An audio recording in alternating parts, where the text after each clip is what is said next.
Buenos días.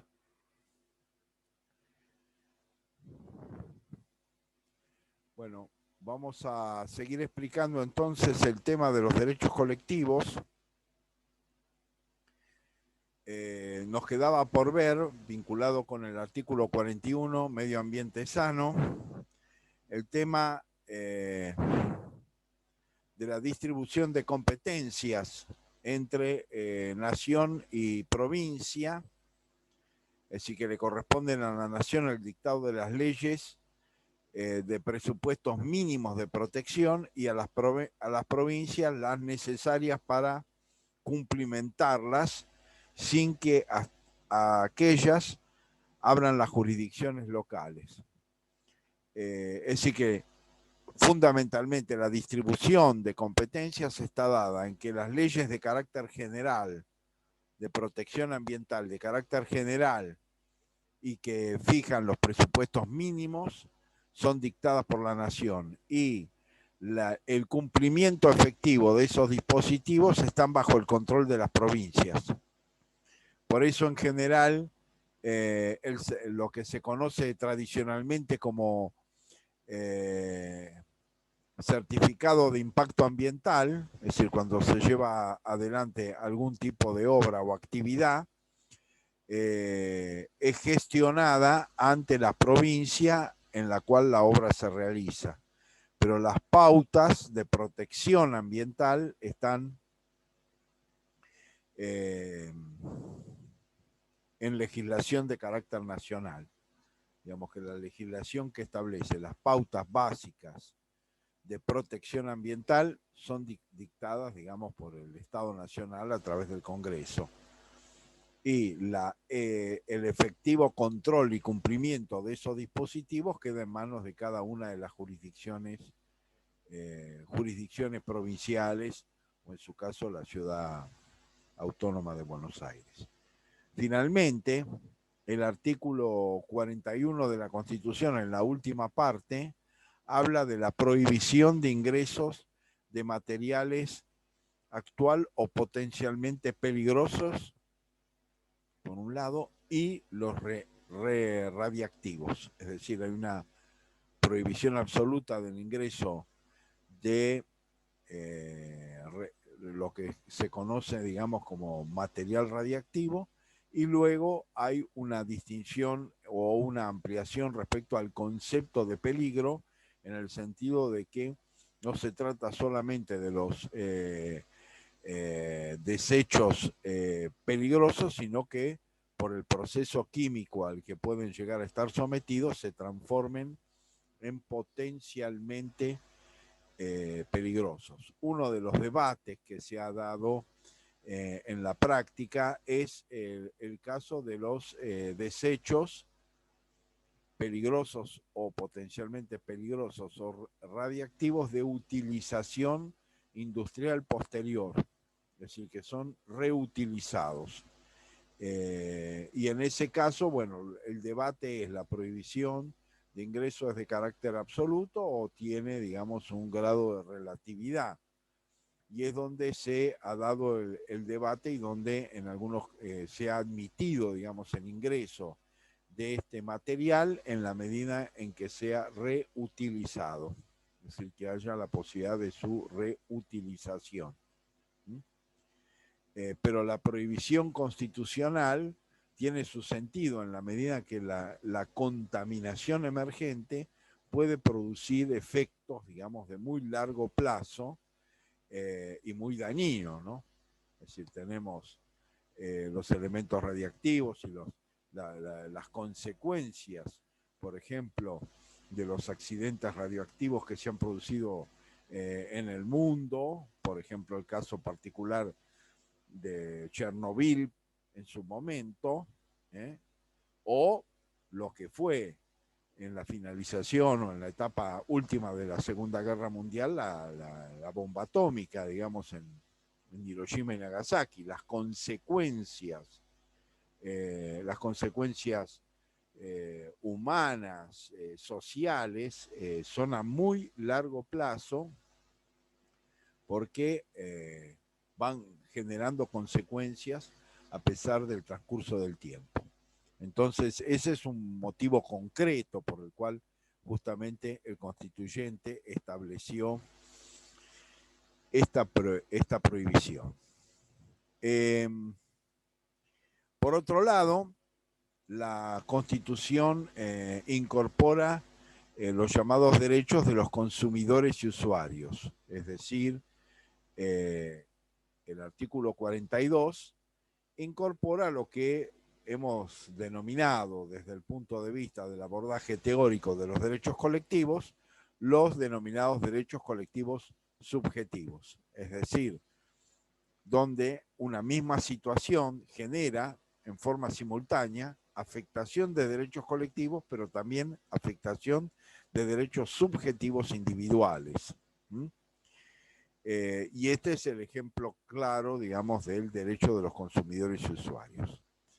La primera parte del artículo 42 establece que los consumidores y usuarios de bienes y servicios tienen derecho en la relación de consumo a la protección de su salud, seguridad e intereses económicos, a una información adecuada y veraz, a la libertad de elección y a condiciones de trato equitativo y digno. Bueno, vamos a ir viendo cada uno de estos elementos constitutivos, digamos, de los derechos que forman parte de el consumo y el uso de servicios. En primer lugar, se define relación de consumo.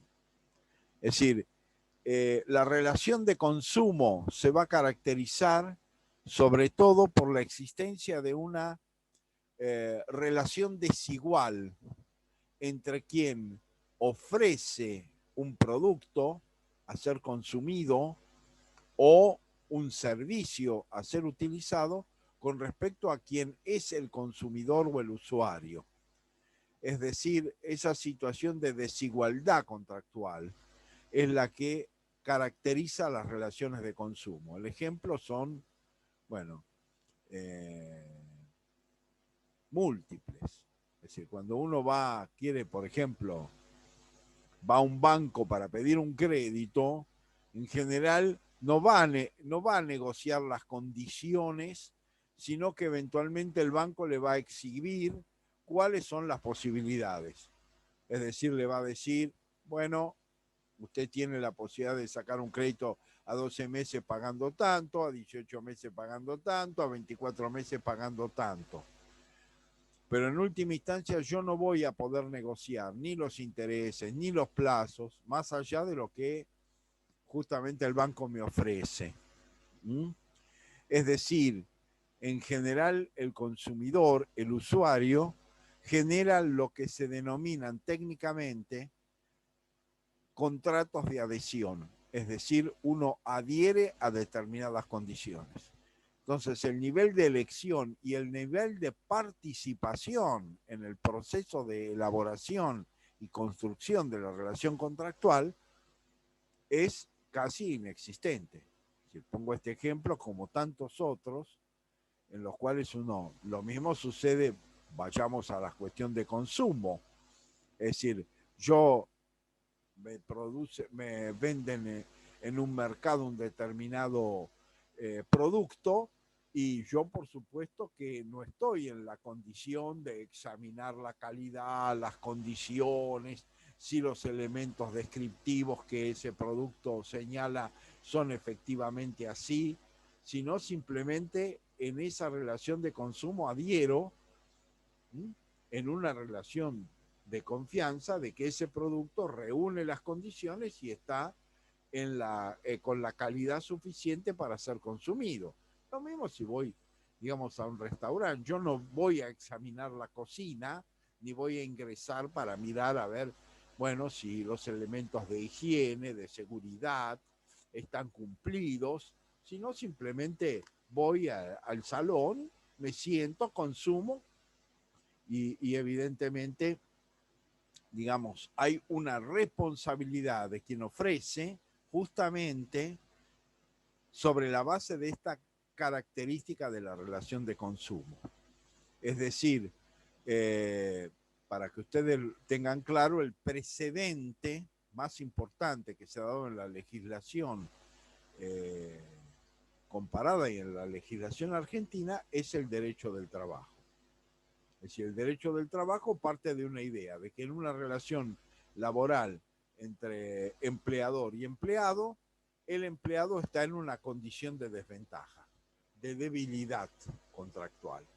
Y por lo tanto, como consecuencia de ello, hay toda una serie de normas de orden público que son de cumplimiento obligatorio y que generan una serie de beneficios o ventajas para el trabajador. El trabajador puede aceptar un pago, por ejemplo, que si ese pago resulta parcial, tiene todo el derecho de reclamar judicialmente la diferencia. En cambio, en una relación civil, si yo recibo sin ningún tipo de advertencia un pago y ese pago es parcial, pero no lo he aclarado específicamente, bueno, se puede tomar como cancelatorio, aunque sea inferior al efectivamente debido. Es decir, ¿por qué? Bueno, porque se parte de la idea de que hay una relación de equitativa, equilibrada entre las partes. Bueno, la relación de consumo es una relación que va a tener estas características. Hay un posicionamiento predominante de quien ofrece el servicio y de quien ofrece un producto a ser consumido, y una situación de debilidad contractual con respecto a quien usa el servicio o eventualmente a quien consume un producto. Entonces, sobre ese contexto de la relación de consumo, se van a establecer una serie de obligaciones justamente de quien ofrece el servicio y de quien ofrece el producto a ser consumido que la Constitución describe. Y en general, lo que se ha establecido de que esta es lo que se llaman responsabilidades objetivas, es decir, que el incumplimiento per se está generando responsabilidad. No sé si ustedes han visto en el tema de responsabilidad civil, bueno, hay dos grandes lineamientos: la responsabilidad subjetiva, que es la responsabilidad que exige una relación causal entre la conducta del que genera el daño y las consecuencias dañosas producidas, o lo que se llama la responsabilidad objetiva, es decir, el incumplimiento per se ya genera una situación de responsabilidad. En la relación de consumo aparece justamente una de las características frente a esta relación de desigualdad de una responsabilidad de carácter objetivo. Entonces, por ejemplo, para que analicemos algunas de las cuestiones. Bueno, protección de la salud. Evidentemente, esto es un elemento fundamental en el sentido de que si hay una afectación a la salud como producto del consumo, de un consumo determinado, o eventualmente de un servicio dado en malas condiciones, porque la afectación de la salud no solamente se da en las relaciones de consumo, donde puede darse con mayor naturalidad, pero también en la provisión de determinados servicios que utilizan material contaminante, por ejemplo, que puede afectar la salud de las personas. Entonces, establecido esa cuestión de que hay que es la relación de consumo la que ha generado la afectación, la responsabilidad es directa de quien ofrece ese servicio o ofrece ese producto. Otra cuestión es la obligación de seguridad, por ejemplo. También se ha entendido de que es una obligación de carácter objetivo. Eso lo ha analizado en varios fallos, después de un proceso de evolución jurisprudencial que se ha dado, digamos, en en la Argentina, pero a partir de la década del 2000 en adelante, de que las relaciones de peaje, por ejemplo, son una relación de consumo, es decir, son una relación desigual. ¿Por qué? Porque cuando celebro ese contrato de peaje, bueno, cuando paso por el lugar de peaje, pago y recibo el recibo respectivo de ese pago. Bueno, entonces es un contrato que se celebra sin que yo, como usuario de esa ruta, reciba información de ninguna naturaleza. No me van a decir, no, mire, dentro de 10 kilómetros hay un inconveniente o hay una sola mano. No, simplemente ingreso y después me voy enterando de las distintas situaciones que pueden irse planteando. Es decir, la Corte Suprema ha dicho, es una relación de consumo, en la cual quien conoce las condiciones y sabe y la forma en que se va a desarrollar el traslado posterior por esa ruta es el proveedor del servicio, el concesionario. Entonces se ha dado, por ejemplo, un debate qué pasa con accidentes cuando hay animales sueltos en la ruta. Bueno, la Corte, justamente basada en esta relación de consumo, ha dicho, por ejemplo, que si el accidente se ha producido por animales que se cruzan en la ruta, es una responsabilidad del concesionario en la medida en que no ha llevado adelante las medidas de seguridad necesarias para que esa situación no se produjera. Y además expresa de que simplemente los carteles en la ruta, que muchas veces se los ve, de que si hay animales sueltos o cuidado que puede haber animales sueltos, resulta insuficiente, porque la obligación de seguridad es que la persona o el conjunto de personas que viajan en un automóvil, por ejemplo, lleguen a destino con seguridad. Es decir, que es una responsabilidad de carácter objetivo que está marcado por llegar a destino con seguridad. Entonces, los avatares intermedios deben ser previstos por el concesionario y neutralizados por el concesionario. Entonces, esto, por ejemplo, establece la cuestión de la seguridad, de la responsabilidad en materia de seguridad. Y por supuesto, bueno, después en las relaciones de consumo, el tema de los intereses, de la protección de los intereses económicos, que dentro de nuestro sistema está marcado sobre todo por la existencia de la competitividad. Nosotros vamos, después el propio artículo 42 toma algunas cuestiones que tienen que ver con los monopolios naturales o monopolios legales, que justamente hacen que los intereses económicos de los usuarios y de los consumidores puedan verse afectados, ¿no? Es decir, una de las características de los procesos de concesión de servicios en la década del 90 fue justamente el que constituían concesiones constitutivas de monopolios legales, es decir, el servicio telefónico fijo, por ejemplo. El país estaba distribuido entre Telecom y Telefónica, la mitad para Telefónica de la mitad del país al sur y de la mitad del país al norte Telecom, y la ciudad autónoma de Buenos Aires estaba dividida en dos sectores, uno que le correspondía a Telecom y otro a Telefónica. Por lo tanto, si yo quería, como en el caso particular de Mar del Plata, un teléfono fijo, lo tenía que obtener de Telefónica Argentina.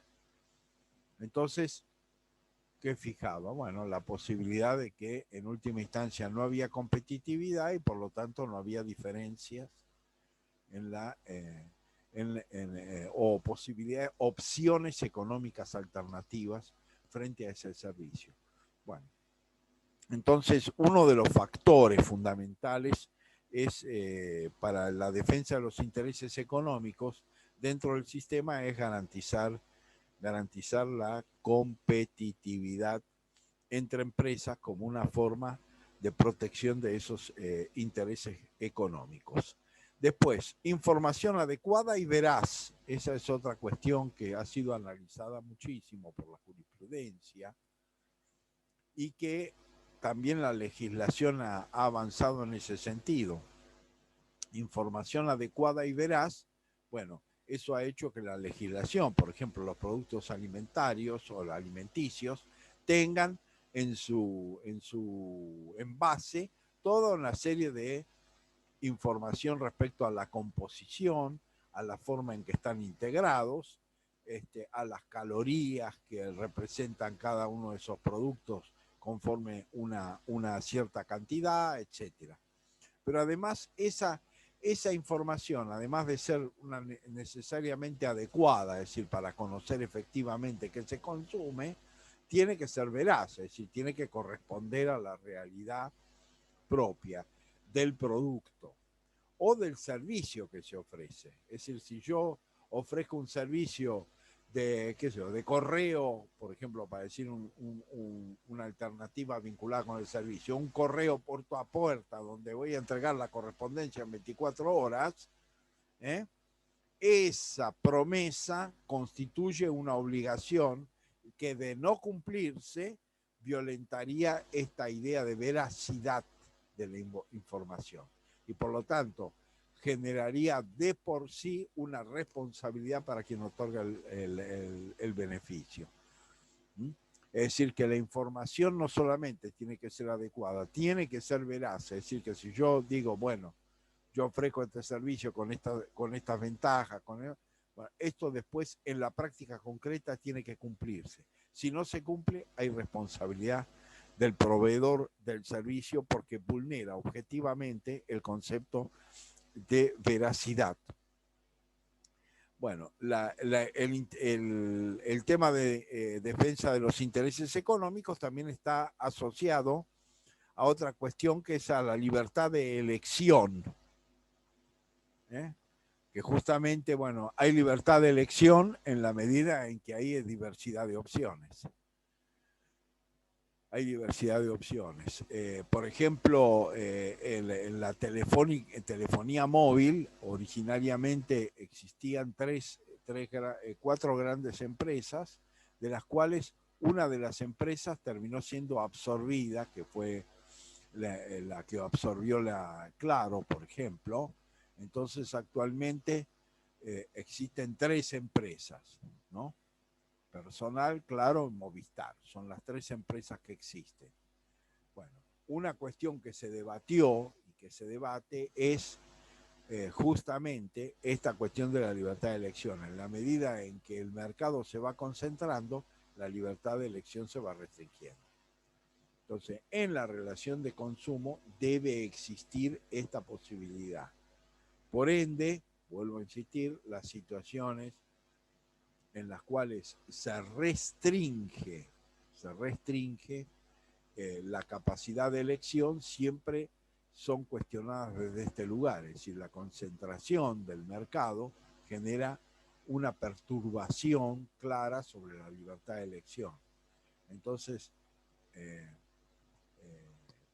previa a toda unificación, generalmente se pasa por una comisión de defensa de la competencia, que es la que debe resolver finalmente si acepta o no esa absorción empresarial, que es una característica, digamos, de lo que podemos denominar genéricamente capitalismo global. Es decir, hoy hay un proceso de concentración, no solamente concentración de la riqueza, sino de la concentración de las empresas. Es decir, una de las mecanismos comerciales que se han ido utilizando es justamente, bueno, eliminar la competencia a partir de absorberla. Es decir, es una forma comercial de tratar de que, bueno, la competencia desaparezca.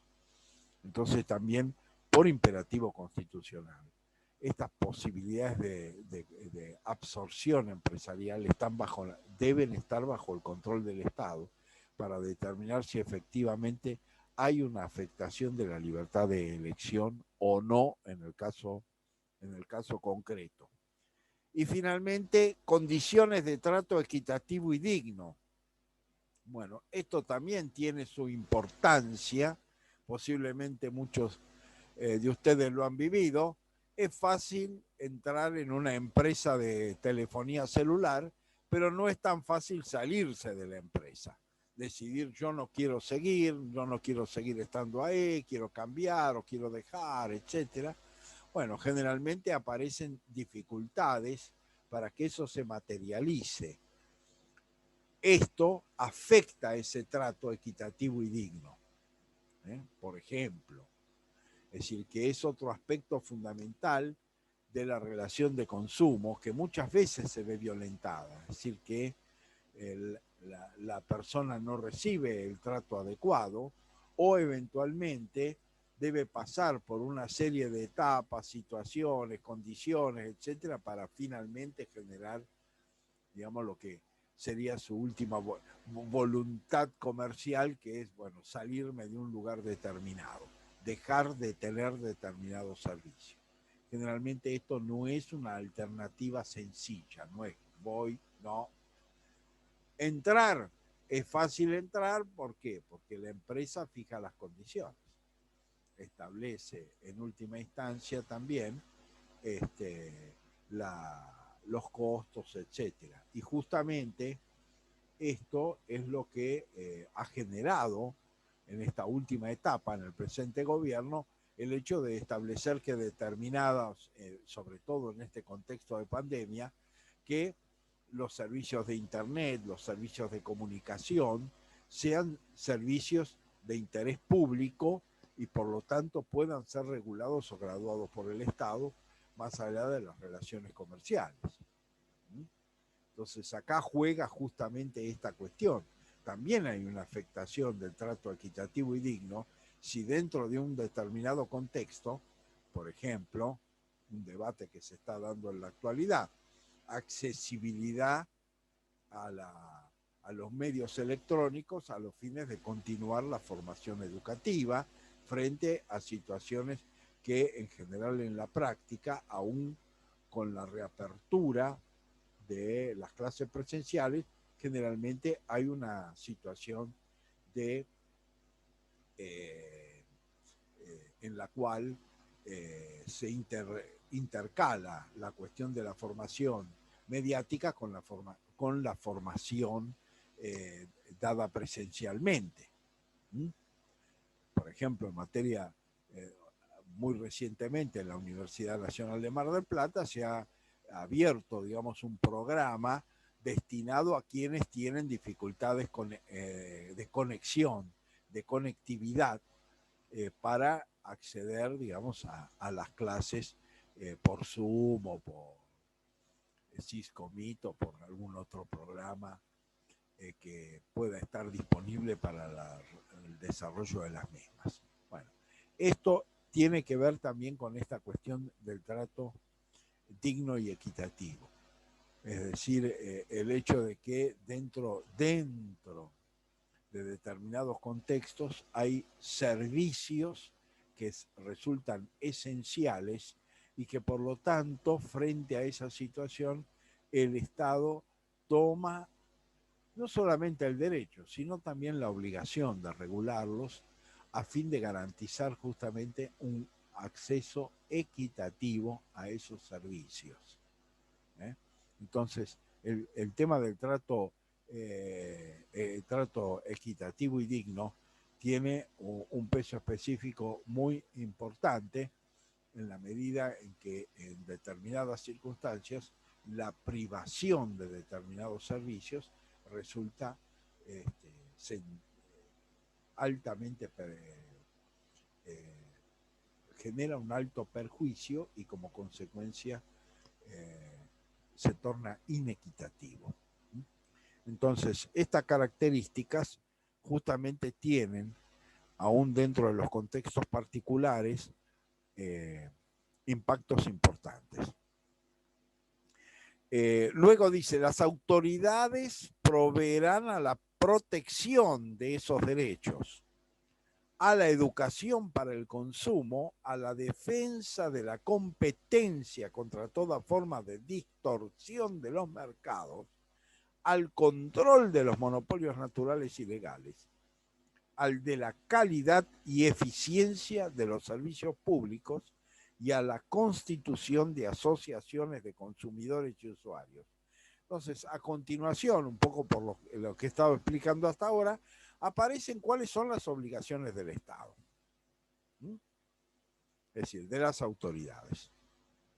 Protección de estos derechos, a los que hemos hecho referencia anteriormente, en términos generales, es decir, protección a la existencia de un trato equitativo y digno, protecciones vinculadas al respeto a la salud, a la seguridad, a los intereses económicos, en términos generales. Y luego a otra serie de situaciones que particularmente están desarrolladas. Bueno, educación para el consumo, es decir, esta es una cuestión en el sentido de que además es una responsabilidad del Estado establecer procesos de educación en materia de consumo, que no solamente están vinculados con la cuestión de qué se consume, de los costos de lo que se consume, sino también de, en definitiva, la relación, digamos, entre aspectos como son la seguridad o aspectos como la salud en materia de consumo. Entonces, eso también representan, digamos, acciones vinculadas con la educación. Es decir, educar para el consumo no solamente significa, bueno, educar a la ciudadanía para que acceda a productos de calidad y al menor precio, por ejemplo, a menor precio, sino además que ese consumo resulte saludable, que ese consumo resulte adecuado para la salud y que ese consumo también resulte seguro para las personas, ¿no? Porque muchas veces esto es por ejemplo, una cuestión de educación. Hay determinada información en los productos, pero no siempre existe la educación en el usuario de consultar esa información y de decidir previamente al consumo el análisis de esos requisitos o de esos recaudos o de esas calidades o condiciones que el producto tiene. Por eso en general muchos productos tienen advertencias respecto a que contienen determinados elementos, determinados conservantes, determinados elementos químicos, etc. Entonces, muchas veces la educación en el consumo parte de la posibilidad de analizar esos datos, de poder elaborarlos, es decir, comprender cuáles pueden ser las condiciones favorables o las consecuencias favorables o desfavorables y eventualmente decidir qué se va a consumir y qué no. Eso todo tiene que ver con el tema de la educación para el consumo, por ejemplo. Después, defensa de la competencia contra toda forma de distorsión de los mercados. Bueno, el tema, esto que expliqué antes, la defensa de la competencia es un tema hoy crucial porque, vuelvo a insistir, la realidad actual es que los mercados se concentran. Es decir, esto es una idea básica que el propio funcionamiento del sistema capitalista hoy por hoy contiene. Es decir, por ejemplo, para ponerles un ejemplo, 3 grandes empresas lácteas de la Argentina concentran más del 70% del total del mercado.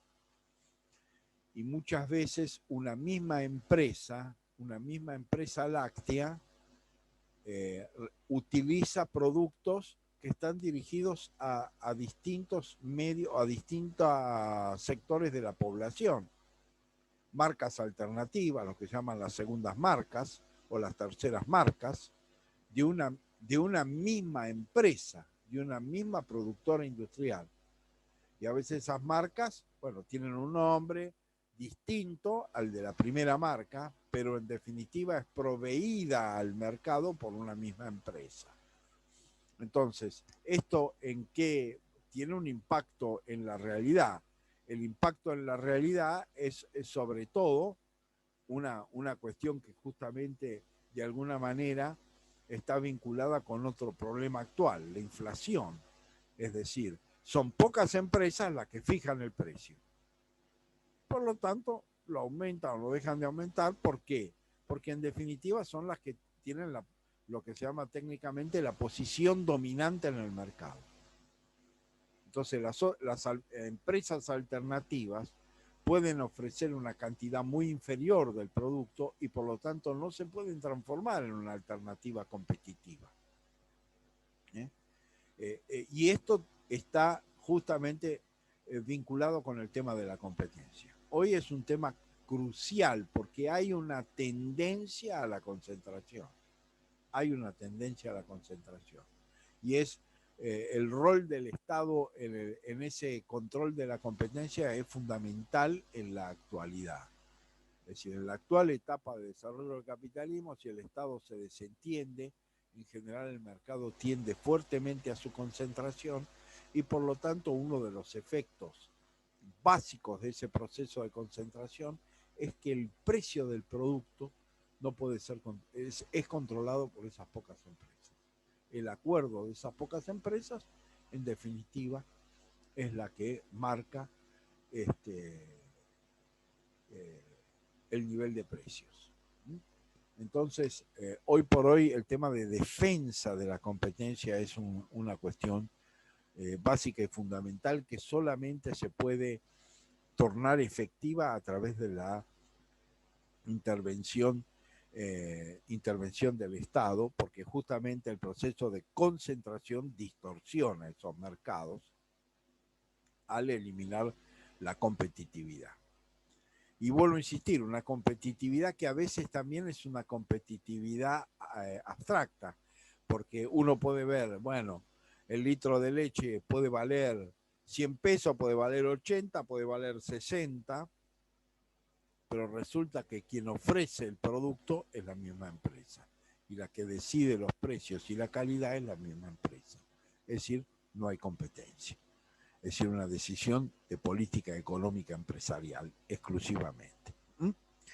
Después habla del control de los monopolios naturales y legales.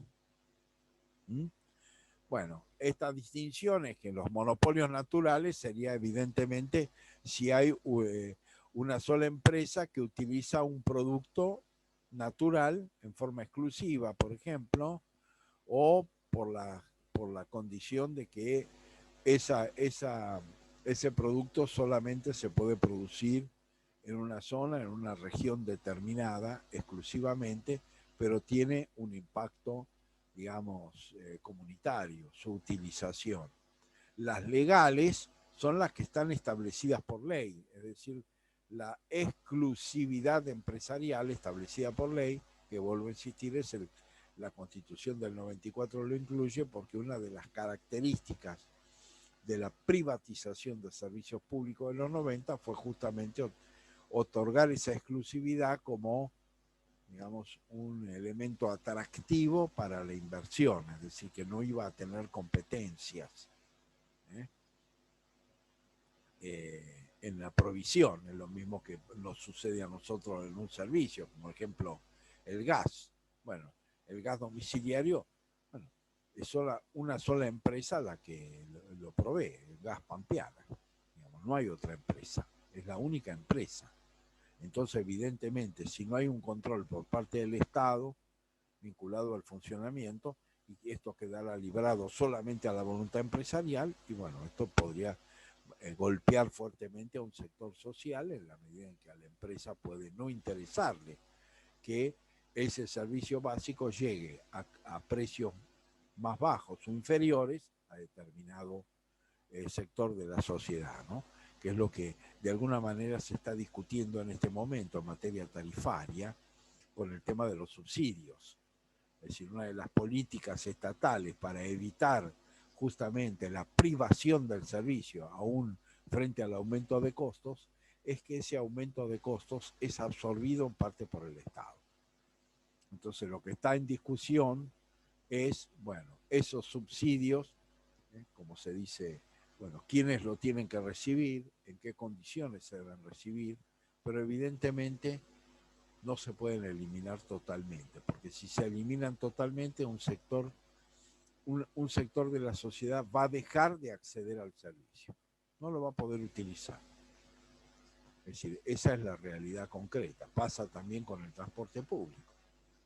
No sé si ustedes recordarán, hoy ya eso es historia antigua a pesar del tiempo, poco tiempo que ha transcurrido, pero hace no mucho tiempo atrás, antes del proceso de pandemia, y principios del 2020, las empresas de colectivo del Mar del Plata decían que el pasaje iba a llegar a 40 pesos si se retiraban los subsidios. Es decir, evidentemente estaba ahí también una presión empresarial para la continuación de los subsidios, para decir que la sociedad tomara conciencia que si no, el acceso al transporte público se iba a restringir. Es decir, porque el valor, el importe, iba a crecer en ese momento, era más del doble del valor actual en esa época del pasaje.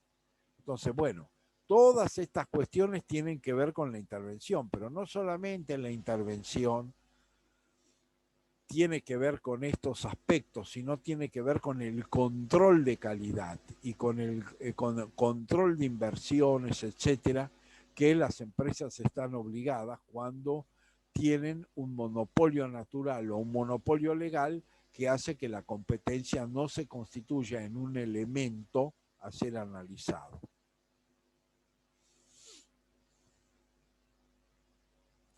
Esto es uno de los... Bueno, acá tengo una consulta que partido con otros organismos quieren que Mar del Plata cambie de categoría. Bueno, el cambio de categoría tiene que ver también porque tiene un impacto tarifario.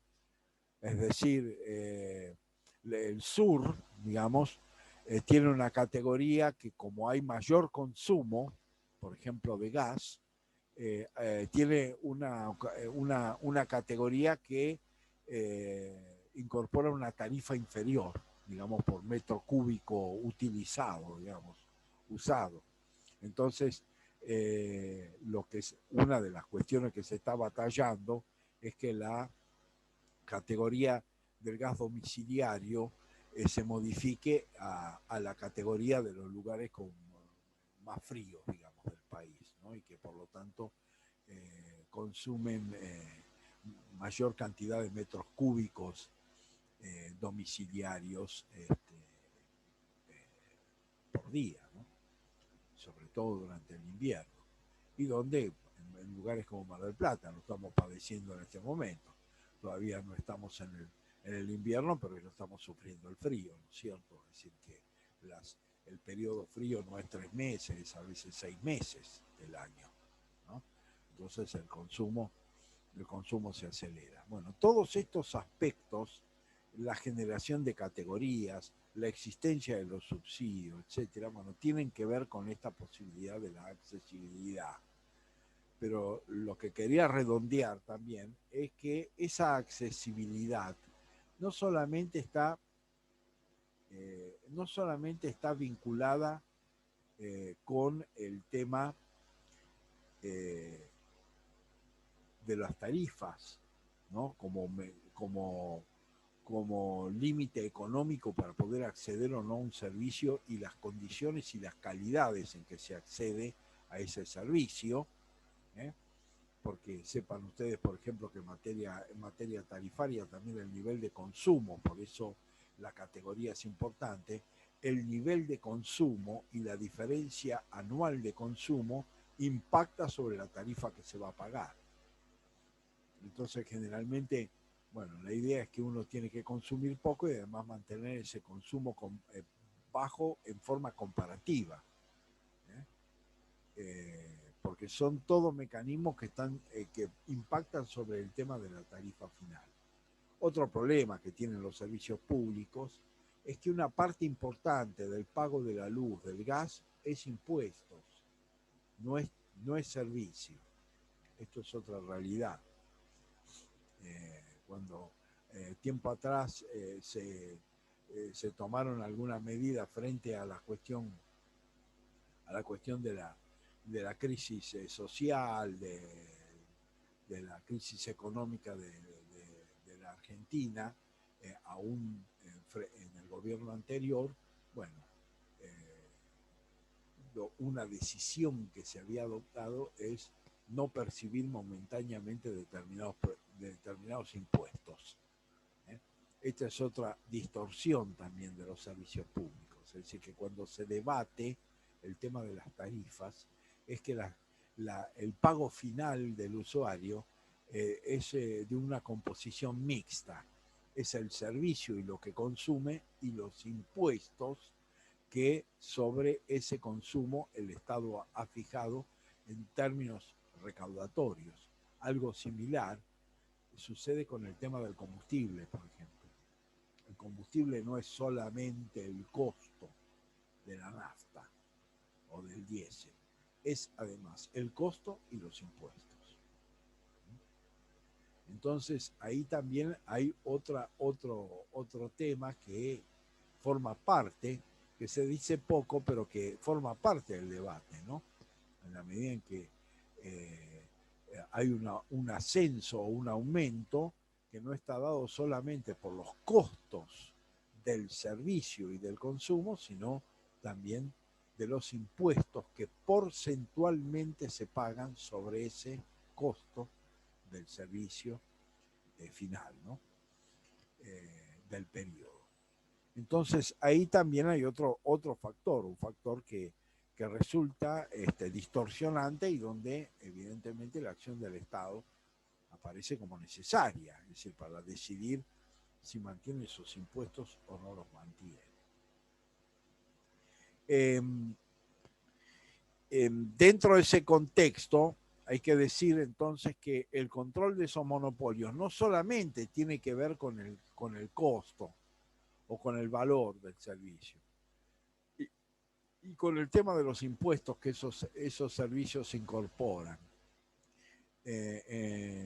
sino además con la calidad y con las condiciones. Uno de los problemas básicos que se vivieron fundamentalmente en la Argentina durante los 90 y sobre todo con la ley de convertibilidad que representaba para las empresas concesionarias tener dólares al valor del peso argentino, es decir, cobrar tarifas en dólares, porque como un dólar era un peso, yo cobraba una tarifa de 100 pesos y tenía 100 dólares. Esa era la realidad, porque la convertibilidad me permitía esa conversión de la moneda nacional en dólares en el 1 a 1. Pero ¿qué sucedió? Bueno, los órganos de contralor en general son órganos de contralor que no fueron efectivos y muchas veces las empresas no reinvirtieron las ganancias obtenidas y se llevaron las ganancias al exterior, digamos, a sus países de origen, afectando luego la calidad del servicio. Y donde en los grandes centros urbanos eso se aprecia, como sucede en la ciudad de Buenos Aires, donde hay momentos del año en los cuales se producen cortes de la energía eléctrica producto del alto consumo, ¿no? Que ya es un alto consumo, por ejemplo en el verano, con los acondicionadores, etc. Entonces, todos esos aspectos requieren de la intervención efectiva del Estado. Si el Estado estuviera ausente total y absolutamente, entonces la situación respecto del acceso a bienes fundamentales, porque hoy ya no cabe duda alguna, porque así ya lo reconoce la doctrina y lo reconoce la jurisprudencia en forma reiterada, el acceso al gas, a la electricidad, al agua potable, etcétera, a las cloacas, son servicios básicos imprescindibles. Es decir, no estamos hablando de cuestiones suntuarias o descartables, estamos hablando de servicios básicos fundamentales a los cuales toda persona, justamente en el marco de la garantía de un trato digno y equitativo, tiene derecho a acceder, indudablemente. Bueno, la calidad y eficiencia de los servicios públicos, es decir, esto quería justamente marcar, de que no solamente hay una cuestión vinculada con el valor económico, también la calidad y la eficiencia de los servicios. Y fundamentalmente, bueno, hay organismos estatales que están destinados al control de ese funcionamiento, no solamente del gas, de la electricidad, el transporte público, por ejemplo. Bueno, está sujeto a ese tipo de controles por parte del Estado y que requieren necesariamente que sean eficaces, no solamente formales, digamos, ¿no? Porque si no son controles eficaces, generalmente la consecuencia es que el servicio se termina deteriorando y perjudicando a los usuarios. La legislación establecerá procedimientos eficaces para la prevención y solución de conflictos. Esta es una cuestión fundamental en materia de uso de la situación de consumidores y usuarios. En general, la litigiosidad clásica resulta antieconómica. Es decir, si yo he tenido una dificultad, es decir, generalmente, bueno, qué sé yo, para decir, he hecho arreglar un mueble en un lugar y resulta que cuando el mueble me es devuelto está mal hecho, con defectos. Bueno, si yo tengo que hacer ese reclamo, por ejemplo, por la vía judicial clásica, bueno, esto a mí me representa tal vez poner más dinero que lo que pagué por ese mal servicio realizado. Y por ende, justamente lo que pretende la Constitución es la creación de procedimientos que resulten eficaces para esa defensa. Es por eso que en general, y eso por ejemplo en la provincia de Buenos Aires existe, es a nivel de los municipios que existen organismos destinados a la defensa de los derechos de consumidores y usuarios que son de carácter administrativo, donde generan la posibilidad de una solución de un conflicto a través de una denuncia que se hace en ese órgano administrativo municipal, la convocatoria a una audiencia de las partes y a la posibilidad de llegar a un acuerdo que ahora además se ha ampliado porque las últimas reformas de la ley de defensa de los consumidores y usuarios le permite a esas organizaciones fijar determinadas resoluciones, aplicación de multas, ordenar la restitución de importes, etcétera,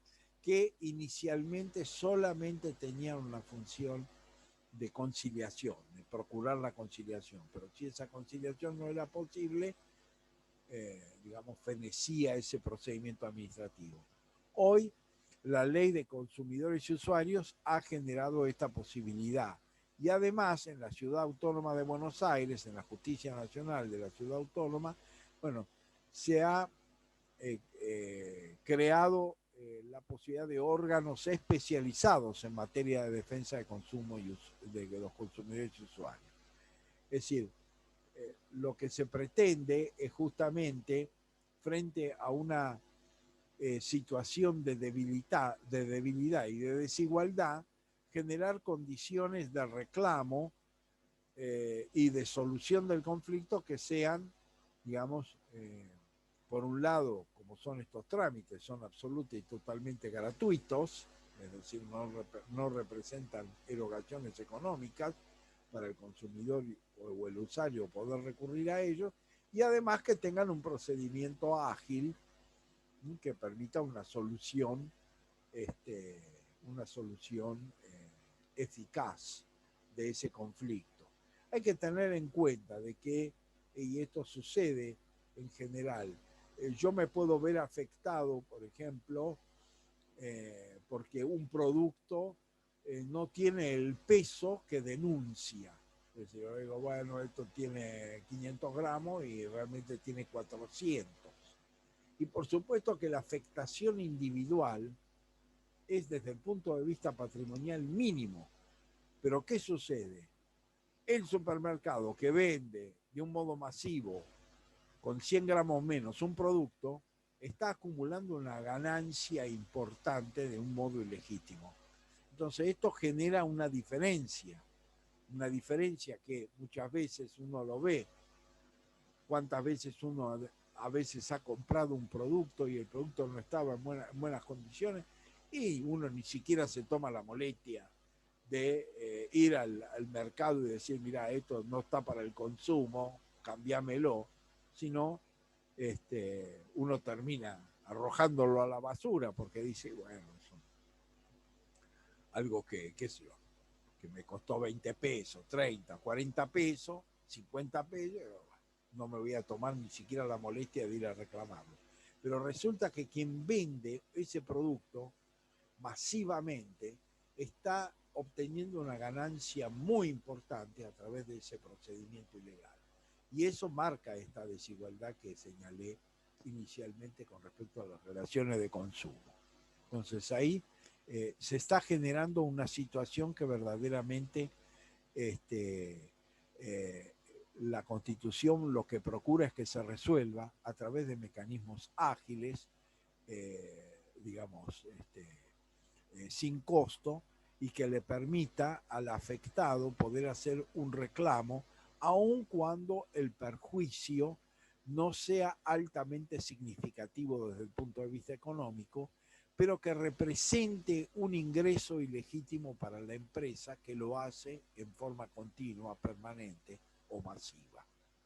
Entonces, esa es la razón por la cual la Constitución habla de la necesidad de una legislación que establezca procedimientos eficaces para la prevención y solución de conflictos. Y luego son los marcos regulatorios de los servicios públicos de competencia nacional, previendo la necesaria participación de las asociaciones de consumidores y usuarios y de las provincias interesadas en los organismos de control. Es decir, que hay que establecer leyes que son las que fijan las condiciones de la concesión de lo que son servicios de competencia nacional, porque hay que tener en claro de que no, si bien se ha hablado genéricamente de privatizaciones, en realidad la gestión del servicio se privatiza, pero el titular del servicio sigue siendo el Estado, es decir, que cuando vence la concesión, ese servicio vuelve al Estado y el Estado puede decidir mantenerlo dentro de su órbita o eventualmente darlo nuevamente en concesión. Esta es la realidad. Por eso es que debe existir un control efectivo respecto a este aspecto de del control del servicio, de la forma en que se lleva adelante, de que existan marcos regulatorios y que además en esas organizaciones que controlan la ejecución de las concesiones estén integradas no solamente por el Estado, sino también por las provincias y por las organizaciones o asociaciones de consumidores y usuarios, que es justamente una de las instituciones o organizaciones que también se han constitucionalizado a partir de su existencia a partir del artículo 42 de la Constitución Nacional. Es decir, que nuestra Constitución ha incorporado en forma expresa los llamados derechos de incidencia colectiva, ha regulado en forma explícita el derecho al medio ambiente sano y el derecho de los consumidores y usuarios, pero además ha generado, digamos, en el artículo 43, una categoría amplia de derechos de incidencia colectiva que van más allá de los enumerados por la propia Constitución. Con lo cual, en definitiva, el artículo 41 y 42 de la Constitución Nacional, respecto a los derechos colectivos, tienen un carácter enunciativo en el sentido de que no son los únicos derechos colectivos reconocidos por la Constitución Nacional. Puede haber otros derechos colectivos que sean reconocidos como tales, como ha sucedido, por ejemplo, con el reconocimiento del habeas corpus colectivo y la posibilidad, como consecuencia de ello, de la existencia de vulneración a condiciones de privación de libertad que pueden generar efectos de naturaleza colectiva, ¿no? Es decir, que entran dentro de esa categoría de derechos colectivos subjetivos. Entonces, esto es un aporte importante que ha hecho la Constitución de 1994 a nivel nacional. Vuelvo a insistir, a nivel provincial ya había constituciones provinciales que se reformaron en la década de 1980 con la recuperación democrática, como la Constitución de Córdoba de 1986, que van a incorporar este concepto de derechos colectivos. Pero a nivel nacional recién se va a lograr con la reforma de 1994 y evidentemente es una reforma que no deja de adquirir importancia en la medida en que la regulación de derechos que la Constitución Nacional contenía hasta esta última reforma eran los llamados derechos subjetivos individuales. Salvo la referencia, digamos, del artículo 14 bis de la Constitución Nacional, que estaba más vinculado con el tema de los derechos sociales, económicos, sociales y culturales, ¿no? Es decir, el derecho al trabajo de las organizaciones sindicales y el derecho a las jubilaciones y pensiones, que se van a incorporar ahí como derechos sociales, pero los derechos de naturaleza colectiva, con la amplitud que actualmente tiene la Constitución Nacional, no existía normativamente en el texto constitucional histórico. Por otro lado, este capítulo del programa refiere a tres derechos básicos que se han considerado en el sistema internacional derechos de los pueblos, es decir, derechos de carácter colectivo. El primero y fundamental es el derecho a la paz, es decir, un poco lo conversamos en la clase de ayer. El derecho a la paz constituye, digamos, un objetivo básico de las organizaciones internacionales, es decir, la razón de ser de la creación de las organizaciones internacionales es la posibilidad de garantizar la paz mundial. Esto está dentro de la Carta Fundamental de Naciones Unidas, de la Organización de Estados Americanos, y con la creación de mecanismos de solución pacífica de los conflictos que esas organizaciones internacionales cuentan, sobre todo a partir del Consejo de Seguridad de Naciones Unidas y del Tratado Interamericano para la resolución de conflictos, que es el Tratado del TIAR, que se conoce con esa sigla, digamos, ¿no? El TIAR, que es el Tratado Interamericano para la solución pacífica de conflictos. En realidad, por supuesto que es un objetivo, es decir, el objetivo de la paz, digamos, como objetivo principal, digamos, se materializa a partir del fracaso del primer intento que se hizo después de la Primera Guerra Mundial, conocida como la Sociedad de Naciones, que se va a desarrollar, bueno, a partir de 1919 en adelante. La Sociedad de Naciones evidentemente va a ser un proceso que va finalmente a fenecer, digamos, en la década de 1930, con altibajos, con, digamos, la nueva escalada bélica que se va a ir desarrollando y que va a terminar dando origen a la Segunda Guerra Mundial. Y de alguna manera la consolidación posterior de Naciones Unidas y de la Organización de Estados Americanos ha tenido, digamos, uno de sus pilares en la evitar, digamos, una tercera guerra mundial, aún en el marco de la Guerra Fría, digamos, que fue la característica propia de la confrontación entre Estados Unidos y la Unión Soviética a partir de 1945 y hasta 1989. Es decir que el objetivo de la paz es un objetivo fundamental que por supuesto está muy lejos de lograrse efectivamente.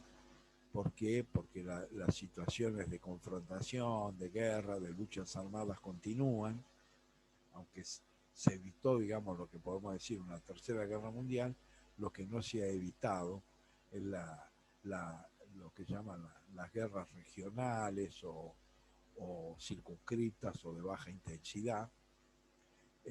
Y en ese sentido también el proyecto de las Naciones Unidas es un proyecto que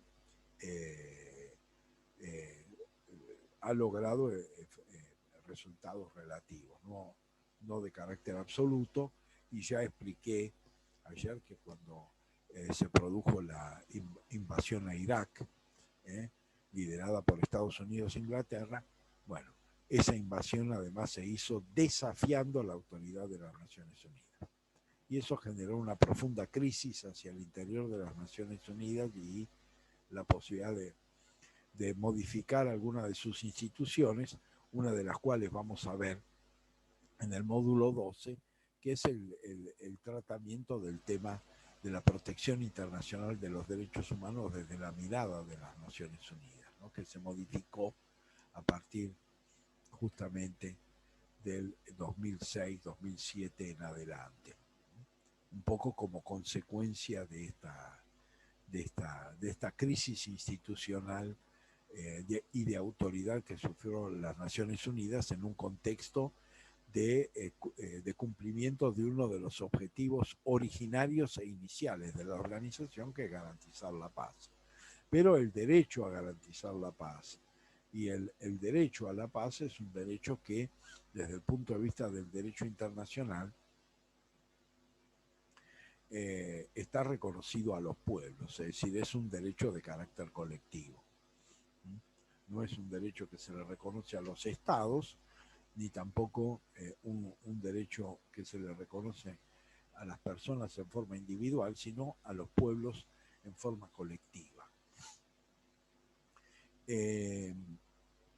Pero que sigue, al igual que los otros dos que voy a analizar a continuación, siguen siendo derechos que están en tensión, es decir, porque así como está en tensión, digamos, el tema del derecho a la paz como derecho de los pueblos, en la medida en que las organizaciones internacionales han logrado resultados parciales, pero no resultados definitivos, también hay una crisis vinculada con estos otros dos derechos considerados como derechos de los pueblos. El derecho al desarrollo, que sobre todo a través de declaraciones de Naciones Unidas a partir de la década del 70 en adelante, van a marcar como uno de los derechos colectivos dentro del sistema internacional. Pero ese derecho al desarrollo, por supuesto que se confronta y de alguna manera Esto se ha advertido claramente con la evolución de la práctica institucional de Naciones Unidas y particularmente del Fondo Monetario Internacional y el Banco Mundial. Es decir, la creación del Banco Mundial y del Fondo Monetario Internacional fue justamente el objetivo prioritario o primordial, era redistribuir en los países denominados en vías de desarrollo recursos de los países desarrollados. Es decir, que los países desarrollados eran los que alimentaban económicamente estas organizaciones y el Fondo Monetario Internacional y el Banco Mundial eran organismos de Naciones Unidas destinados a la redistribución de estos recursos con relación a los países en desarrollo, ya que justamente uno de los principios que además se incluyen dentro de estas organizaciones internacionales, como las Naciones Unidas, es particularmente también acceder al desarrollo a través del crédito internacional. Era una de las ideas prioritarias. Por supuesto que esto se ha ido modificando, sobre todo en las últimas décadas, es decir, podemos decir a partir, más acentuadamente, a partir de 1980 en adelante, el Fondo Monetario Internacional no solamente ha sido un órgano, bueno, destinado a la distribución de esos recursos y a recuperar los recursos, digamos, los recursos distribuidos al pago de las deudas generadas por los estados, sino a fijar políticas económicas. Es decir, a exigir a los estados determinadas políticas económicas. Y fundamentalmente la característica central es que estas políticas económicas han sido políticas recesivas, digamos, son políticas recesivas. Es decir, que se corresponde con la reducción del gasto, a cargo del Estado, desprendimiento, es decir, un poco la idea del neoliberalismo, ¿no? Que se adecua a estas ideas, ¿no? Reducción del gasto, no intervención del Estado en la economía, privatización de los servicios y de las empresas que estuvieran en manos estatales, etcétera.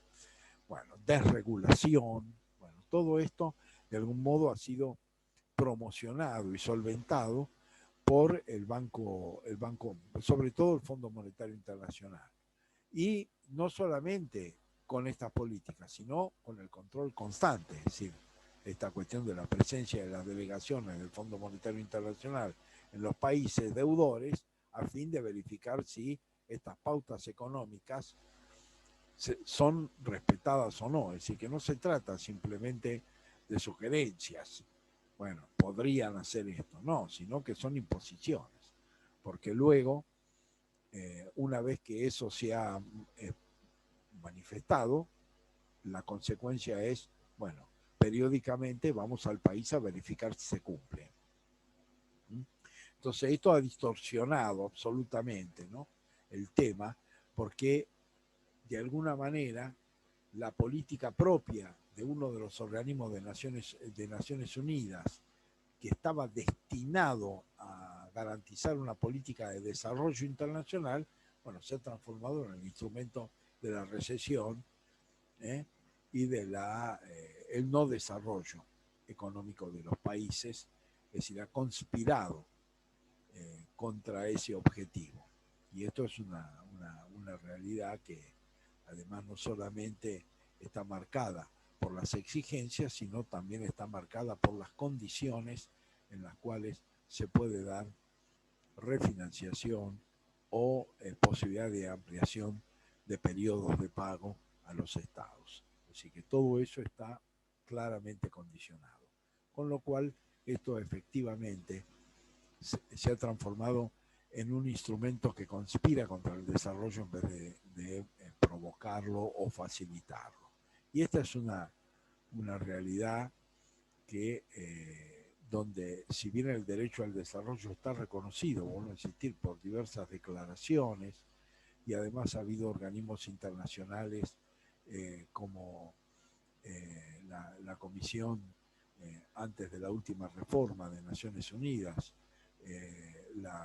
la Comisión de Derechos Humanos y la Subcomisión de Derechos Humanos de Naciones Unidas se han ocupado, por ejemplo, del tema de la distribución del ingreso y la dispar distribución del ingreso entre países, y esto, vuelvo a insistir, tanto por la concentración del capital por un lado y la gestión del Fondo Monetario Internacional por otro, generalmente se conspira contra la posibilidad de que esto efectivamente se concrete. Por otro lado, un tercer derecho es el derecho a la libre determinación. El derecho a la libre determinación parte de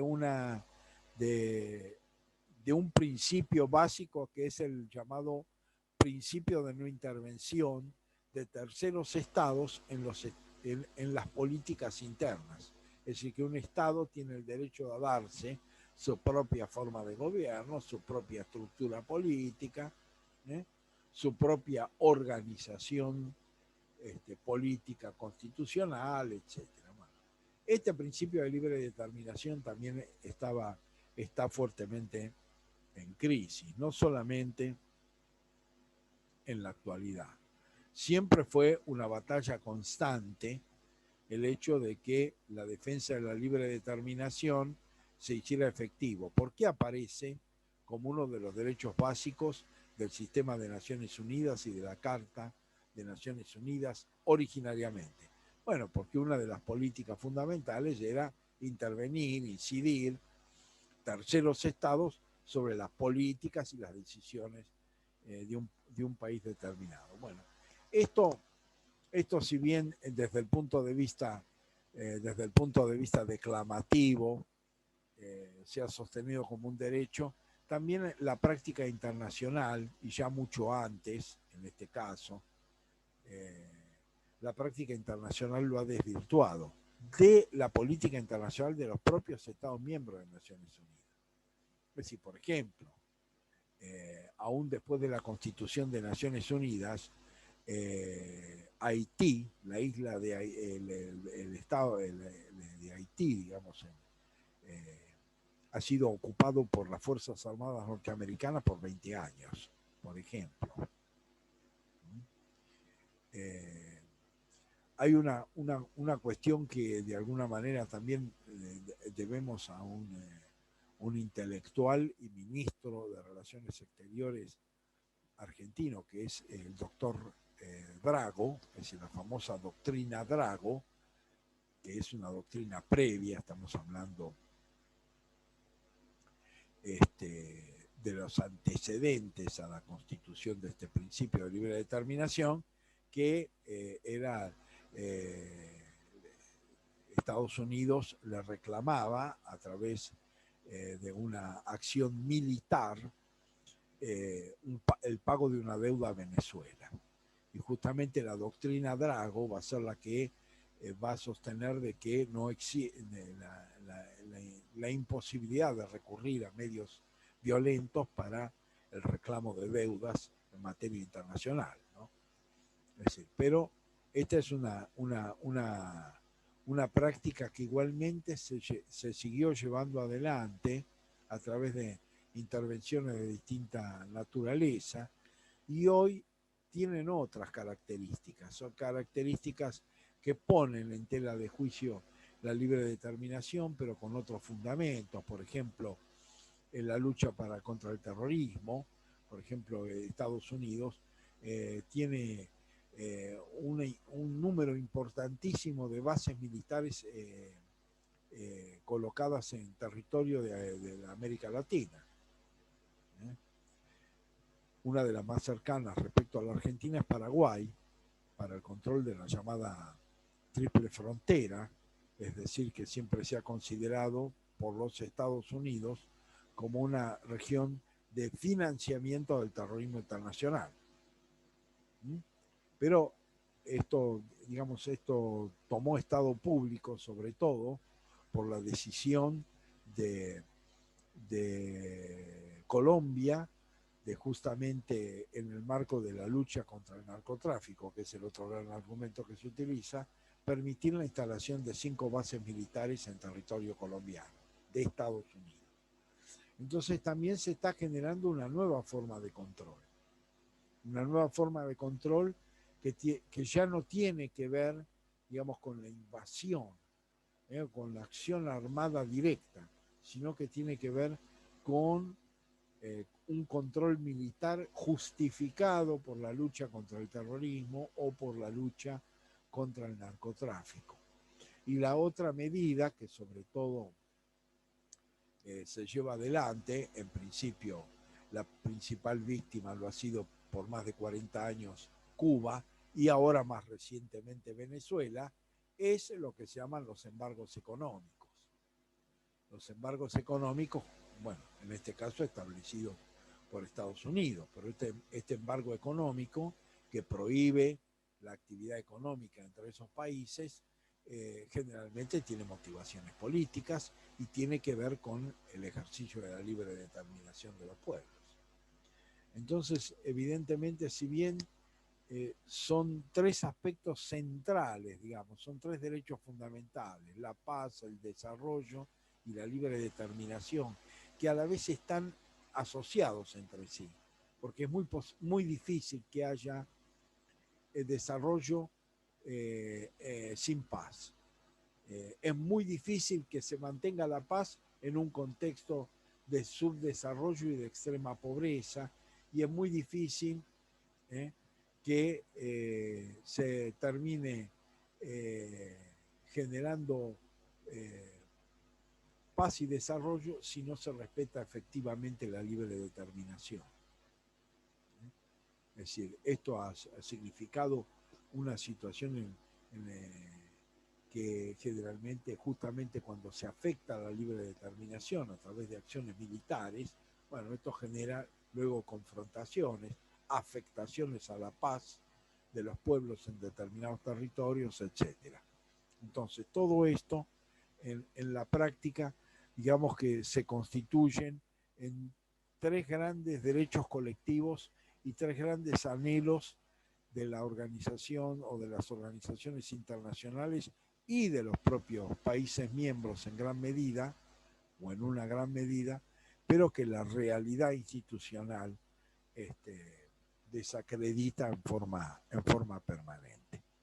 Bueno, en la clase del lunes próximo vamos a analizar, o vamos a comenzar a analizar también los derechos económicos, sociales y culturales a partir de los conflictos, sobre todo de justiciabilidad de estos derechos, y luego de qué manera la Constitución Nacional, a partir del artículo 14 bis, y luego la Constitución reformada de 1994, bueno, ampliaron el espectro jurídico constitucional vinculado con estos derechos.